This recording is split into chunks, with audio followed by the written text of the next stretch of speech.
who was an eyewitness to that period. It's incumbent upon us to listen to that story, which is a great story. Not in terms of great, but because it's a terrific period, and can validate being an eyewitness to that situation. And Steen Metz is a survivor of that period, and I was privileged to have him in Punta Gorda for a talk a few years ago, and he was supposed to come last year, but had some medical issues.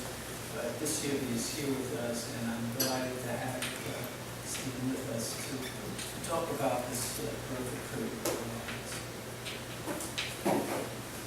Thank you very much.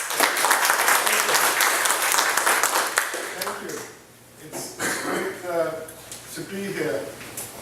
I didn't think about it until I used the phrase, it's great to be here a couple of months ago, but based on what I've gone through, it's literally, it's great, and I'm very, very lucky to be here. I'll never forget, and most of the time I talk to schools, but I also talk to adult groups. And a middle school student from 8th grade, a couple of years ago, and I thought it was a pretty deep question, asked me, do you feel guilty or lucky being alive today? And even if I had more time to think about it, I would answer the same way. Maybe I should feel guilty, but I don't. But I feel very, very lucky.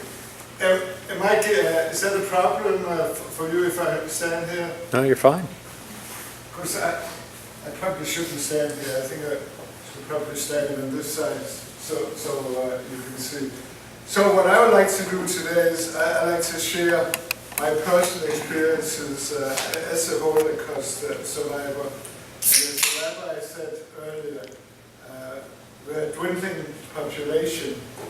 And when I talk to students, I always remind them that for them to be ambassador, I always ask every group I met, and maybe I can do it today also, I ask them to talk to at least 4 other people, and so we never forget that the Holocaust took place.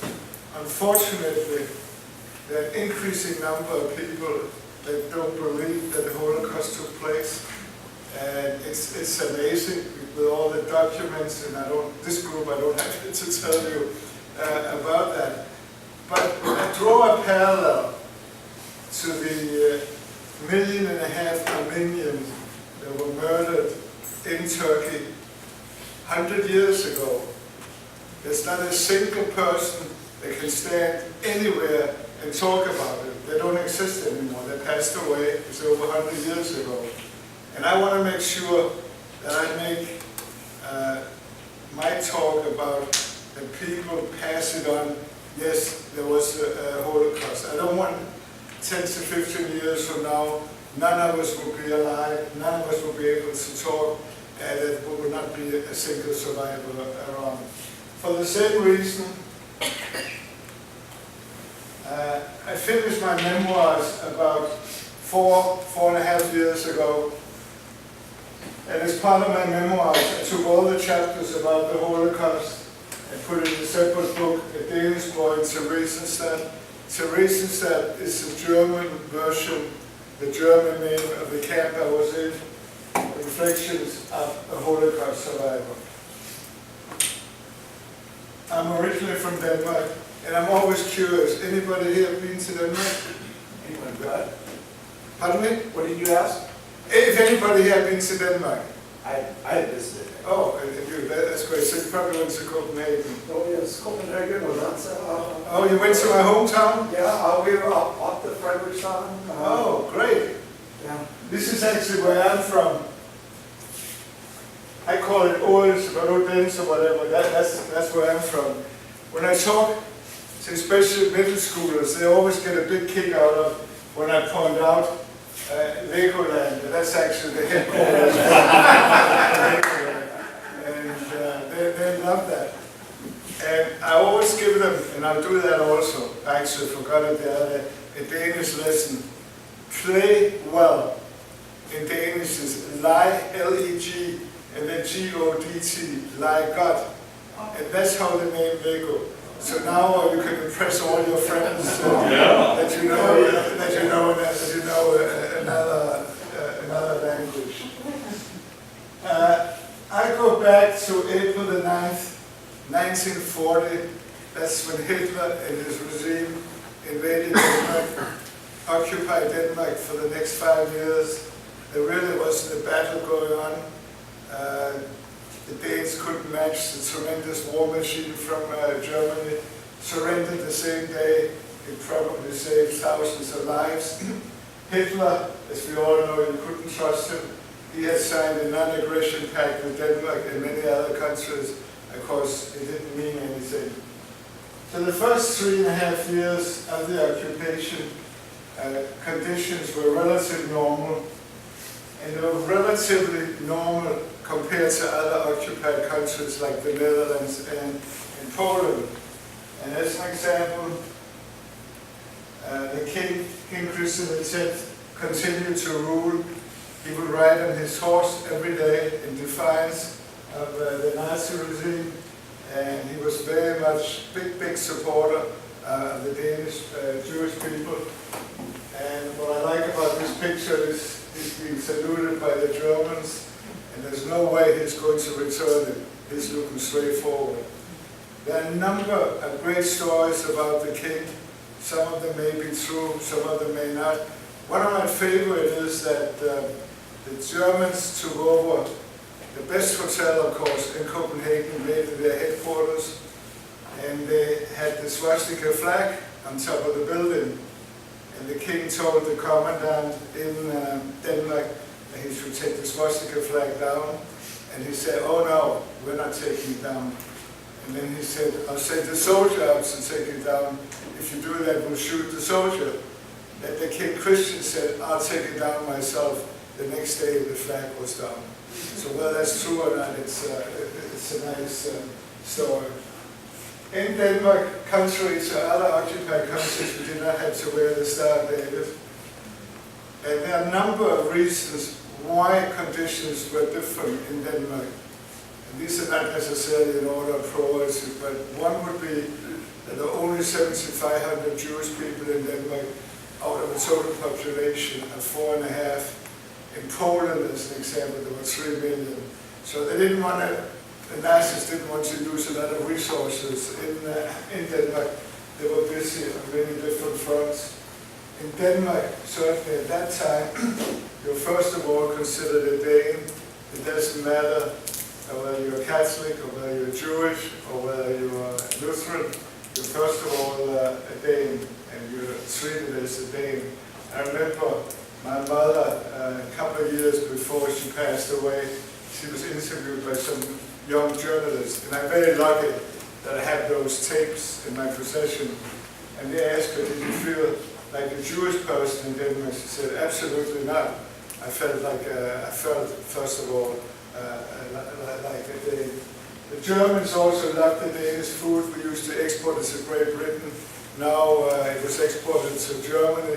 Plus we were feeding the armed forces. And I read a book, I continue to read as much as I can about it the other day. These Nazi soldiers apparently loved being in Denmark because the food they got was better than they were used to. I think there's a picture of myself here in the next one. It's amazing. I was going to say it's amazing that I haven't changed that much. But it's amazing that this picture was taken the summer before we were arrested.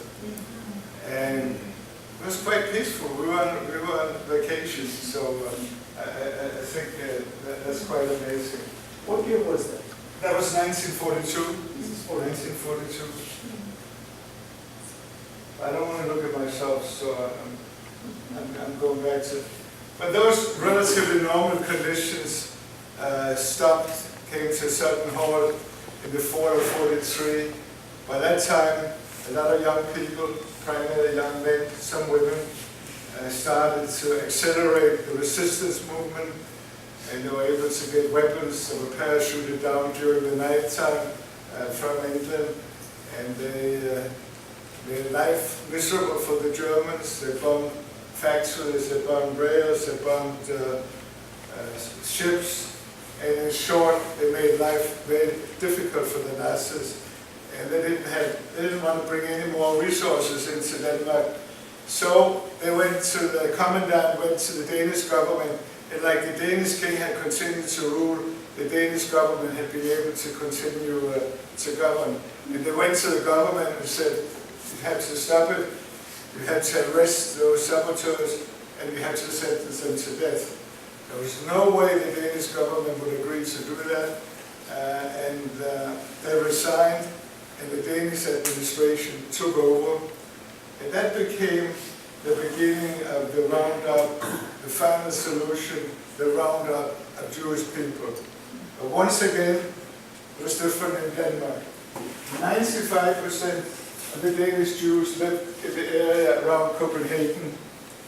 A few days before the roundup had been planned, a leading Nazi officer leaked the word to the Danish government, in turn leaked it to the chief rabbi in Denmark, and the Danish Jews in the area of Copenhagen were warned, and they managed about 7,000, or 95% of the total Jewish population managed to escape to Sweden.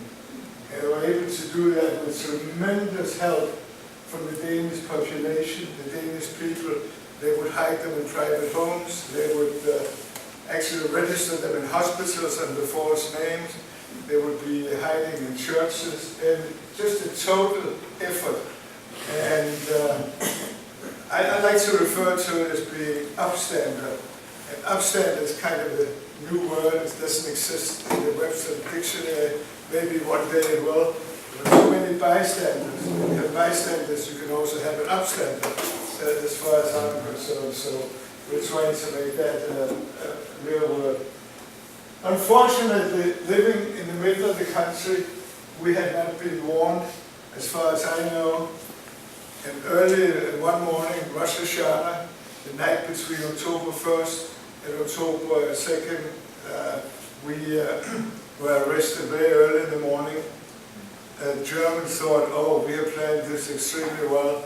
All the Jewish people are going to be home celebrating New Year, the Jewish New Year. Fortunately, 95% of them were not home.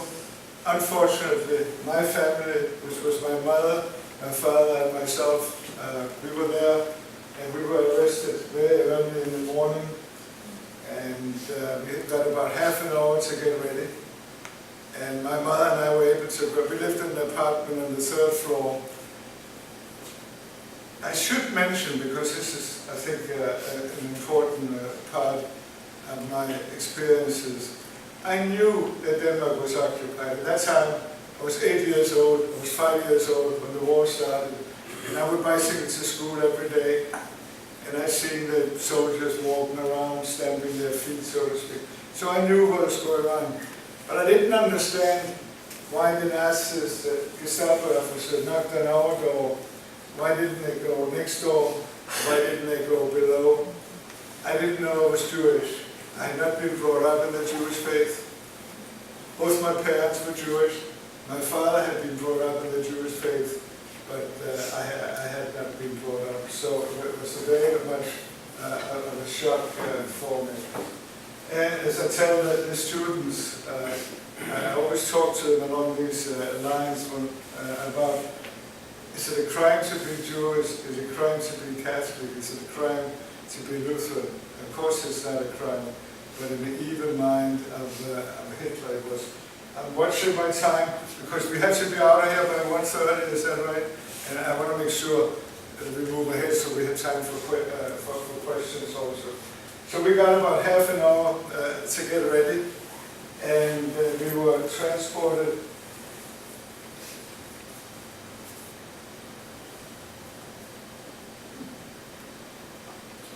the wagon on the left. This is an amazing picture. I believe the only picture taken of the arrest of Jewish people. They were assembled in the schoolyard. Later on, We were transported to the west coast of Denmark, and we were in a cattle car. It was a cattle car. Many historians refer to it as a rail car, box car, all the right phrases. We spent the next 3 days and 3 nights in there. I was 8 years old. I was frightened. I didn't quite know what was going on. There was no lights in there, there were no windows, it was completely dark. I was frightened. I think the adults were frightened, not knowing what was going to happen to us, not knowing where we were going to end up. We got no food, we got nothing to drink, and we were so tired. There were 4 children about my age who were able to lie down. The adults alternated between sitting and standing for such a long time. We made one break, we got some fresh air, we got some water, and the only food we were able to eat was we had got some food from the baker just before we left. My mother and I visited the baker, and some people had packed lunch, but that was about all we got to eat. We ended up eventually in Tersen, part of Czechoslovakia, or the Czech Republic today. It's about a 550-mile trip. Station on the left, and the inmates on the right walked for about a mile and a half into the camp. As soon as we arrived, we had to empty our pockets, took all our valuables.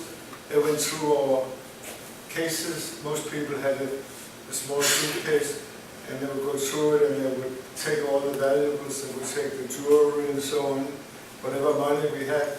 And as cruel as they were, they had encouraged all the inmates when they were arrested, make sure you bring money, make sure you bring your jewelry. Typical Nazi style. We got separated, women in separate bags, men in separate bags, seniors and children also both in separate bags. Somehow, and I never quite understand, but my mother had been able to convince the authorities that I could stay with her, which was an exception. There were other children there, and I was 8 years old. Everybody worked. It was slave labor. My father worked in the street, on the street project. He was digging ditches. He was an attorney. He was used to working in the office. He was used to litigation in the courthouse. He was not used to that kind of heavy workload. And they were very cruel. Witnesses has told me he was physically abused. He was wearing a heavy winter coat, and one officer took it off and said, "You don't work with that." And it was the beginning of the winter, and he lost about 50% of his body weight. And he was only 40 years young, as far as I'm concerned, when he passed away. In the infirmary, there were great doctors, but they didn't have the tools, they didn't have the medical supplies. And he died of starvation. Of course, you can imagine there was no way the Nazis were going to declare that on the death certificate. So he died of pneumonia as far as the Nazis were concerned. My mother also worked. To my knowledge, she was not exposed to any physical abuse, but she was mentally abused on a number of occasions. The Nazis, the guards, they just, I don't know why, but they really love to frighten us, terrorize us, and dehumanize mankind. And I don't understand how anybody can get satisfaction from that. As an example, my mother was working in one job, and I'll just give you one example of what I refer to as mental abuse. She had cleaned the floor, was nice and clean, and then the officer came in at the end of the day, and everybody worked very hard and long hours, and there was a big bucket of dirty water, and the officer literally kicked it, and my mother had to clean the floor again. And when she came back and told me about it in the bag, she was angry, she was very upset. I mean, there's no reason to do that, and it was just very, very cruel of them. And there are other examples also. I didn't have to work being 8 years old late at night, but my mother thought it was a good idea because the time would pass a little faster. So I worked a couple of hours in the morning, a couple of hours in the afternoon. And when I talk to students, they all grew up with their iPhones or the computer. I always had to remind them there was a time when we didn't have the computer or all this modern electronic. I guess it's not that modern anymore. So my job was to take some documents, all in German, and I would move them from one office to the other. And I did all in German, so I didn't understand what was in the document. But on my way, I would pass the kitchen, and I would look around to make sure there was nobody around me. And they had some big, big sacks of potatoes, and then raw potatoes. And I would help myself. Technically it was stealing, but as far as I'm concerned, it helped us live another day. And I would put one in each pocket, and my mother and I would share them. I did that on a number of occasions, and I didn't realize it until after the war. And I still remember my mother was very concerned that it would be happy for me. And she actually said, Steen, I'm really worried that you're going to turn into a kleptomaniac. Fortunately, this was not the case. But we needed all the help we could get as far as food is concerned. At breakfast we would get substitute coffee, and then we would get some bread with it. At lunch,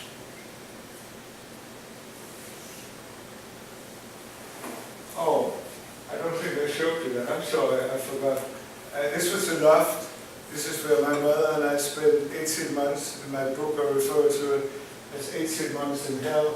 You can see we're sleeping on wooden bunk beds. We had straw mattresses, the very little straw. It was very hard because most of the bottom was really, your back outside was against the wood. And then there were fleas and there were lice, and it was very hot in the summer. So very, very uncomfortable. And there would be about maybe 80 or 90 people on the loft, and my father would have been in a similar situation. I refer to this as a soup kitchen for lunch and dinner. We would line up, you can see some old people with their canes, and we would have a bowl, and we would have a wooden spoon, and there was a big kettle of soup. It seemed to me that we got potato soup just about every day. It was called potato soup, but it was really boiled water with some potato peel. And we tried to get to the bottom of the kettle so we would get more potato peel. And then we would get some bread. And that would repeat itself at dinner time. And occasionally we get a special treat. The special treat was pasta, and that was dumpling, a German dish. So how are we able to exist on those meager portions? Very difficult, almost impossible. There were about 40,000 out of 140,000 inmates in the camp that died, passed away, most of them from starvation, some of them from illnesses like typhus.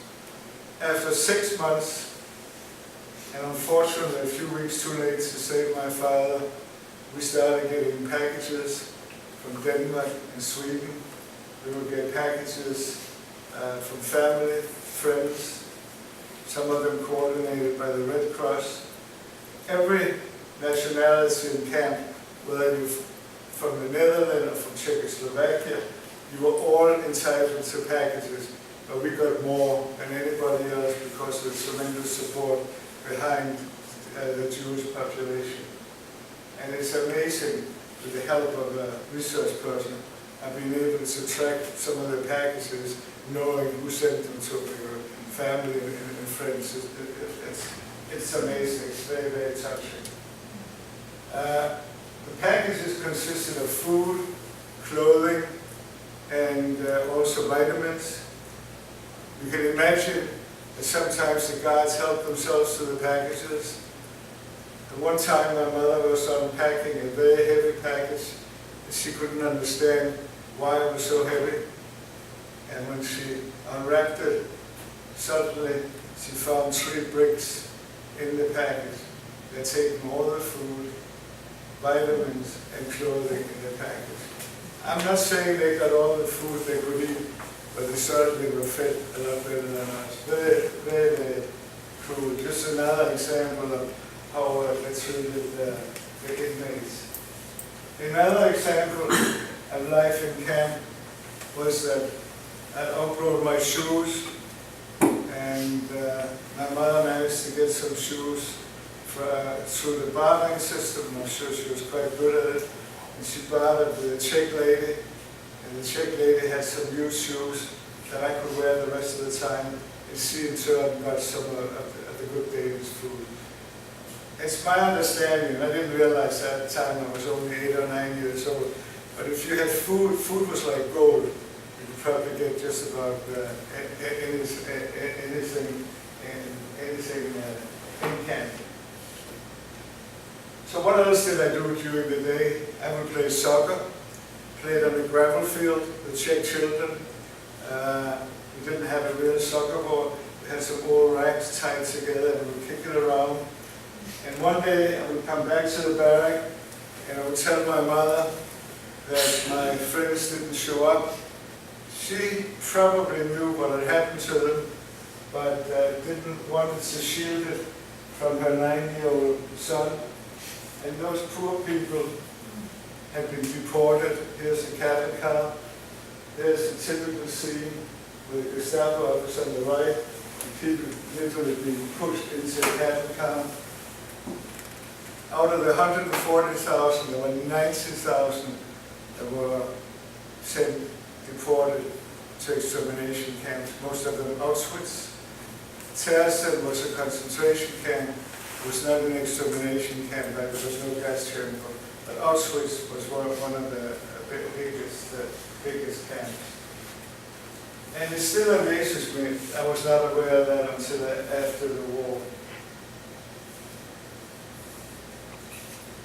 I went back to Tersen in 2009, and I was in the middle of writing my book, and I wanted to see Tersen as a free person. And I also wanted to do some research on my book. And I was very, very moved when I saw my name on the 4th line, Metz Steen, 5535. That's when I was born. And it was part of the museum, and there were 15,000 names of children under 15 years old that had been inscribed on the walls and on the ceiling. It was at a museum exactly located where the children's barracks used to be. So it was very, very moving.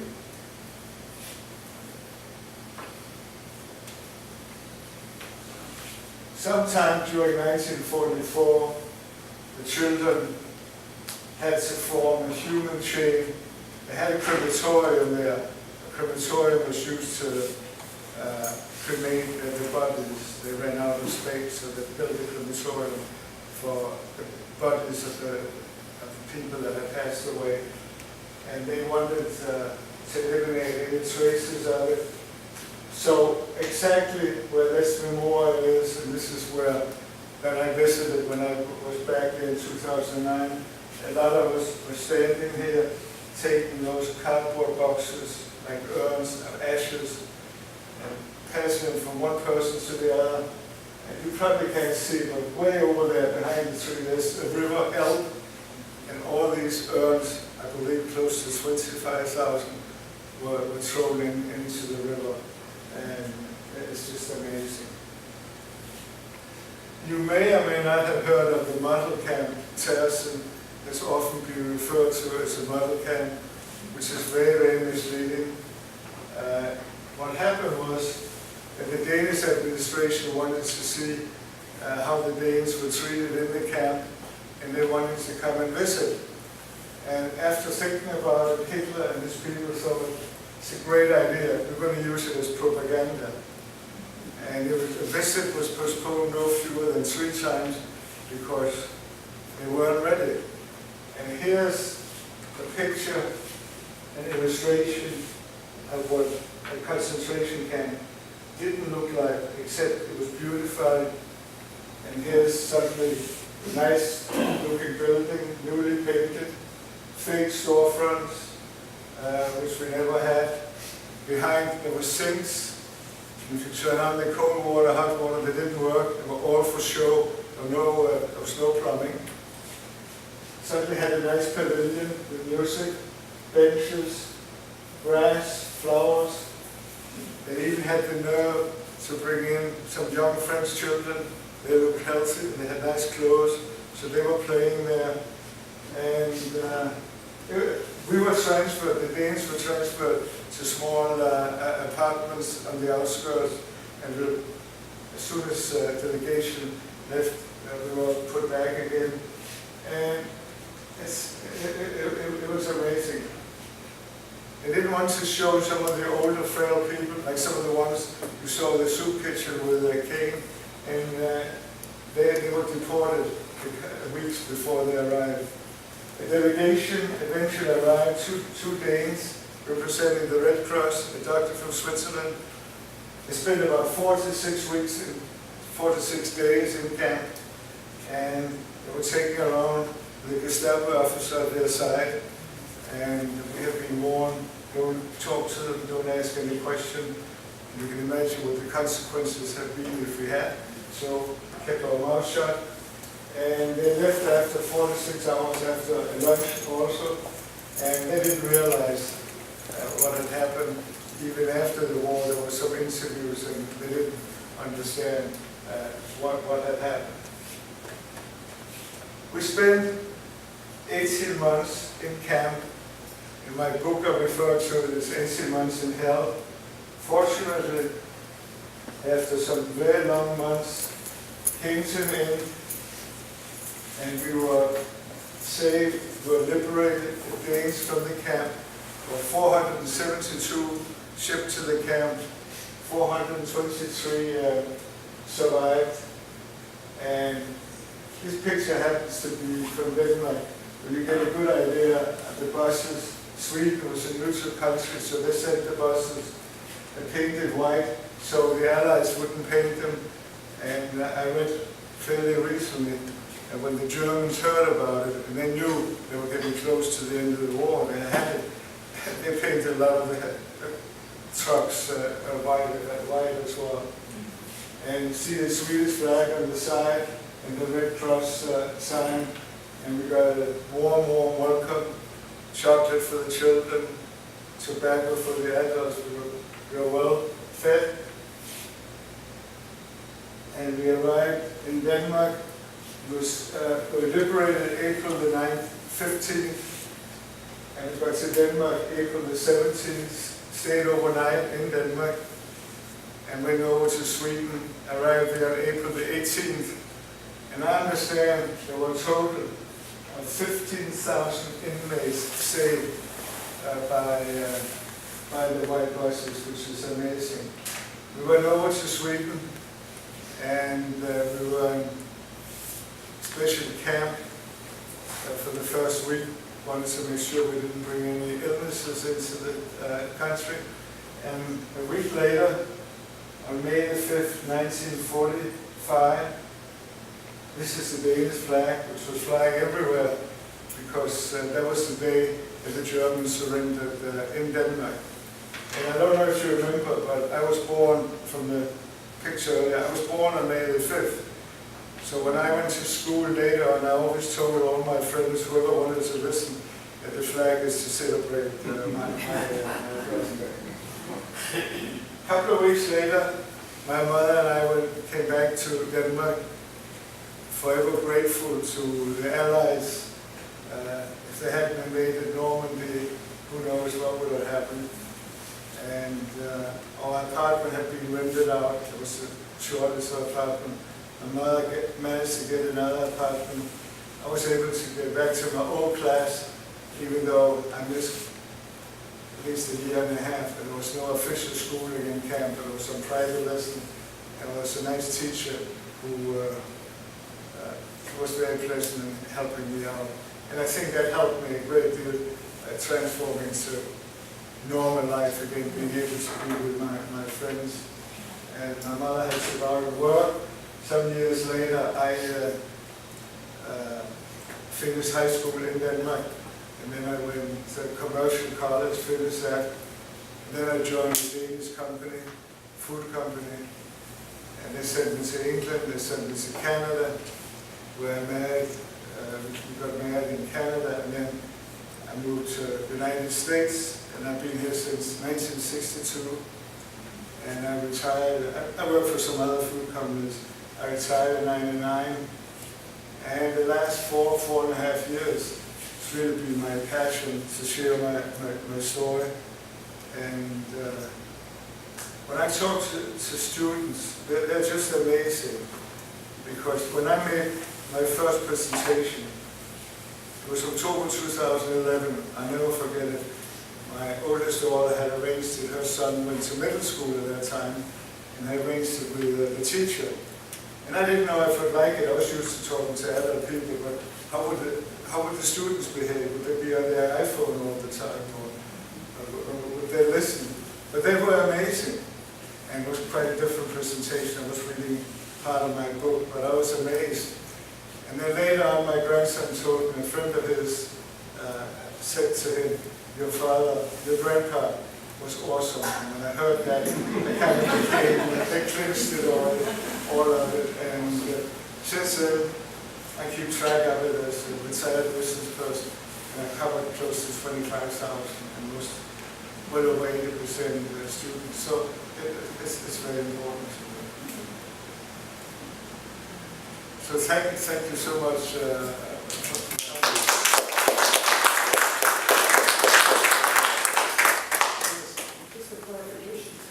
And Tennessee are the same place? That's right. Because I thought Tennessee was a children's camp.